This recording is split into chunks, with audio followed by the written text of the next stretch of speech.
Next मैं बुलाना चाहूंगा, हमारे साथ मंच पे मौजूद हैं शुभम कुमार शाह, एम्स दिल्ली से। हाय शुभम। आइए, सब सारे शिक्षक यही हैं। हाँ। अरे बस दादा, इधर इधर कैमरा उस तरफ। कैसा लग रहा है? क्या हुआ?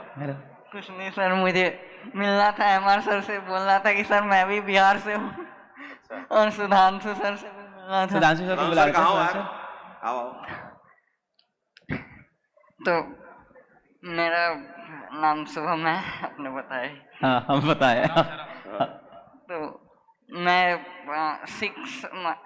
9 में मैंने नीव बैच लिया था। 9th में नीव बैच लिया था। हाँ, क्योंकि मेरा मतलब बहुत प्रॉब्लम है। मैं यही सोच रहा था भी क्या बताऊँ, इतना कभी मुझे ऐसे लो फील होता है तो मैं किसी को बैठा के अपनी सारी प्रॉब्लम्स बताता हूँ, वो सिर पकड़ के बैठ जाता है कि अरे कितना प्रॉब्लम है। तो वो सामने वाला भी बोलता है कि अच्छा ठीक है, मैं कुछ नहीं करता। तो मैं अपने आप को दिलासा देता हूँ कि देखा है इतना प्रॉब्लम।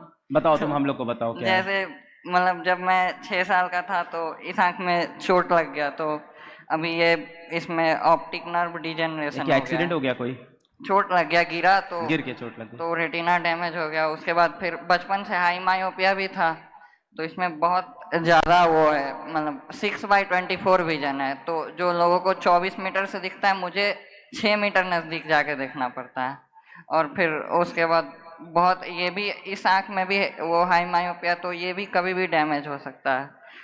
तो उसके बाद IBS मैं इतना उसके बाद IBS भी है, इरिटेबल बाउल सिंड्रोम। तो मैं ऑफलाइन जैसे बचपन में भी क्लास जाता था तो हमेशा पेट दर्द कर रहा है, या हर दिन कुछ नया नया सिंड्रोम होता है, उसमें बहुत सारा सिम्टम्स होता है, तो हर दिन नया प्रॉब्लम। तो ये नॉर्मल बन गया था। मैं सबको बोलता था अरे पेट दर्द पेट दर्द, तो बोलता अच्छा इसका नॉर्मल है, पता नहीं क्या खाता रहता है क्या, हर रोज कुछ ना कुछ नया पेट का ड्रामा रहता था।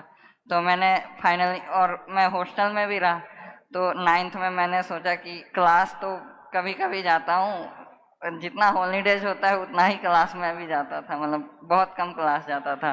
तो मैंने नीव बैच से पढ़ा, उसके बाद 10th में भी उसी से, मतलब ऑफलाइन जाता था लेकिन बस वही शक्ल दिखाने की, मैं भी पढ़ता हूँ इस स्कूल में। तो उसके बाद उससे पढ़ा, फिर 11th में मैंने सोचा कि ऑफलाइन करता हूँ, लेकिन मैं आया ऑफलाइन हुआ नहीं, वही प्रॉब्लम ख़त्म नहीं होता, और किसी को बता भी नहीं सकता। अगर आपका ट्रीटमेंट, वो बोलता जा डॉक्टर के पास जा।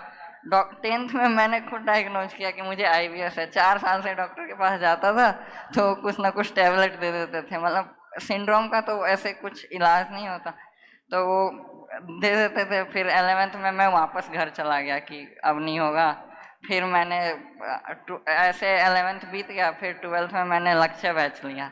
तो लक्ष्य बैच में सर थे सब, मतलब लगता था कि अपने सर लोग कभी हमारे भोजपुरी में बात करते थे तो लगता था कि कोई बगल में बैठ के बोल रहा है। कैसे बात करते थे? कैसे? भोजपुरी में। सर एक बार बोल के बताओ करते थे। कैसे बात करते थे? ये बताएगा ना, मैं थोड़ी बताऊंगा। मतलब सर कभी कोई रीजनल वर्ड बोलते थे, भात चोखा, तो सर समझाते थे कि भात मतलब राइस राइस। मैं बोलता था अरे मुझे तो पता है। तो बगल में मम्मी या कोई देखती थी तो बोलती थी क्या बोल रहा है ये अकेले।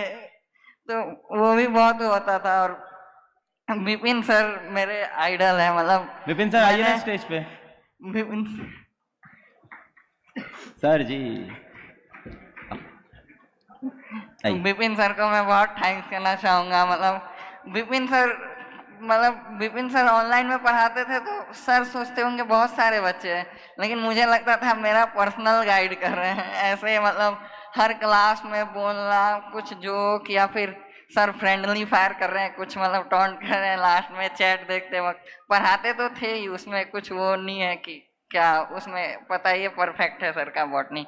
तो उसके बाद सर जब लास्ट में बोलते थे तो सारा स्ट्रेस दूर हो जाता था कि सर बात कर रहे, जैसे लगता था कि बगल में कोई दोस्त बैठ के बात कर रहा है। और मैं फिजिकली उतना फिट भी नहीं हूँ तो खेलने नहीं जाता था, तो सर ही दोस्त नहीं थे उतने, तो लगता था कि सर भी हमारे बगल में बैठे हैं, बहुत खुशी होता था। उसके बाद 12th के बाद फिर क्या हुआ कि एग्ज़ाम दिया मैंने नीट का, तो उसके बाद मुझे लगा कि नहीं होगा इस बार, क्योंकि बहुत वो इस बार इतना टफ पेपर था। लेकिन फिर और मैंने सोचा कि ड्रॉप ले लेता हूँ, तो फिर मैंने ड्रॉप लेने का सोचा। फिर और डिसेबल्ड भी हूँ, तो मैंने सोचा कि ये नहीं करते हैं अभी, रजिस्ट्रेशन नहीं करते हैं। बहुत सेल्फ डाउट था, बहुत मतलब मैं इतना एंजाइटी डिप्रेशन रहता था, लेकिन हंसता ही रहता था, क्योंकि एक ही अगर आप बात कोई बार बार बताओ तो वो लोग समझते नहीं है, कि उनके लिए लगता है कि इसके लिए तो ये नॉर्मल है, तो वो कभी भी कुछ भी बोल रहे हैं कि क्या है तुझे। और फोकस करने में भी दिक्कत होता, हमेशा मैं फोन ऐसे करीब रख के देखता था या किताब करीब रख के, बोर्ड पे कुछ दिख नहीं रहा है, फर्स्ट बेंच पे बैठ के भी ब्लरी दिख रहा है। तो अब कितना प्रॉब्लम बताओ। वो बोलते थे कोई, अब एक होता है सिंपैथी और एक एम्पैथी होता है, तो सिंपैथी सब दे देते हैं, अरे भाई कर ले, ठीक है, हो जाएगा, कर ले, मेहनत कर, ये कर वो कर। लेकिन एम्पैथी वो ही दे सकता है जो गुजर रहा होता है इस प्रॉब्लम से। लेकिन ये प्रॉब्लम से बहुत कोई गुजरता नहीं है, आईबीएस है सिंड्रोम, पता नहीं चलता लोगों को। तो वही तो सर का, उसके बाद मैंने भैया के कहने पे रजिस्ट्रेशन करा, तो सेकेंड राउंड में करा मैंने रजिस्ट्रेशन। और उसके बाद फिर मैंने एक ही कॉलेज डाला, क्योंकि मुझे बहुत डाउट था कि लोग क्या कहेंगे, कौन क्या कहता है, मतलब सबको रहता है, कोई पहले से ही फुल कितना भी, मतलब सर लोग बोलते हैं ऑफकोर्स तो मोटिवेशन मिलता है, लेकिन एक ग्राउंड लेवल पर रहता है ना कि वो मैं कैसे करूं, बाद में कौन क्या बोलेगा। तो उसके बाद फिर जब रजिस्ट्रेशन हुआ तो थर्ड राउंड में मैंने बहुत सारे कॉलेज डाले, ऊपर एम्स पटना डाला, फिर सेकेंड पे एम्स दिल्ली डाला, फिर ऐसे करके 2-4 कॉलेज डाले, तो मुझे एम्स दिल्ली मिल गया। तो मैं बहुत खुश था कि, और उसके बाद छठ में जब घर गया तो वो भी था कि अरे इसका हुआ है, छठ घाट पे बहुत वो मजा आया। फिर जब मैं वापस आया 30 नवंबर को, तो उसके बाद 31 को मेरी सीट कैंसिल हो गई। अच्छा। हाँ, एम्स दिल्ली में मेरी सीट कैंसिल हो गई। वो सर्टिफिकेट ओबीसी वगैरह के, उसके कुछ आगे पीछे उनका प्रोस्पेक्टस होता है।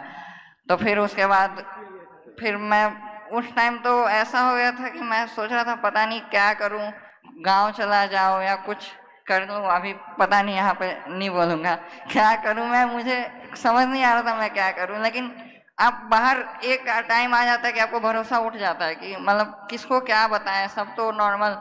और आप मतलब मैं सामने बताया, इतना प्रॉब्लम बताया, सामने वाले के पास भी सॉल्यूशन नहीं है कि अब क्या करें। तो मैं सोचता था ठीक है अब शेयर ही नहीं करेंगे। 2-3 दोस्त है मेरे, सत्यम, और 2-3 अच्छे दोस्त है, और भाई बहन मम्मी पापा, इन्हीं से शेयर करता था। और सारी बातें शेयर नहीं कर सकते ना, आप उनको बोलोगे कि मैं अब नहीं रहना चाहता हूँ, मैं अब ये नहीं, तो वो लोग, तो मैं जितना दुख होऊंगा उससे 10 गुना ज्यादा वो दुख हो जाएंगे कि अरे क्या बात कर रहा है, वो लोग और परेशान हो जाएंगे।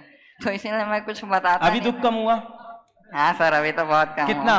काफी कम हो गया? हुआ। हाँ अभी तो है, अभी भी जैसे अभी भी पेट दर्द कर रहा है मेरा। अरे कोई बात नहीं, तुमको कहाँ डॉक्टर के पास ले चले? नहीं नहीं सर, मैं तो अब वहीं पे हूँ, अब तो हर रोज नहीं, जाऊंगा। तुम्हारी स्माइल बहुत प्यारी है, बहुत संघर्ष है, बट आज तुम एम्स दिल्ली पहुंच गए हो, मैनी कॉन्ग्रेचुलेशंस भाई।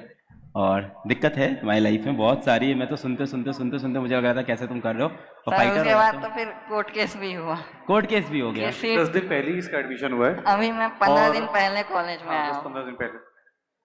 कोर्ट मतलब- केस हुआ, मैं वापस चला गया, मैं भाग गया, मैं बोला कि अब मुझसे नहीं होगा ये।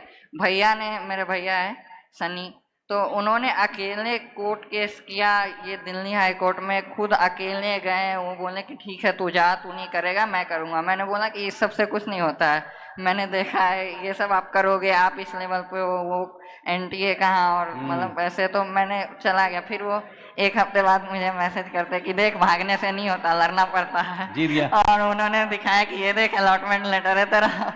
उसके बाद फिर उस समय तो इतना खुशी हुआ। और उसी टाइम में जब सीट कैंसिल हुआ था तो विपिन सर का इंटरव्यू आया था।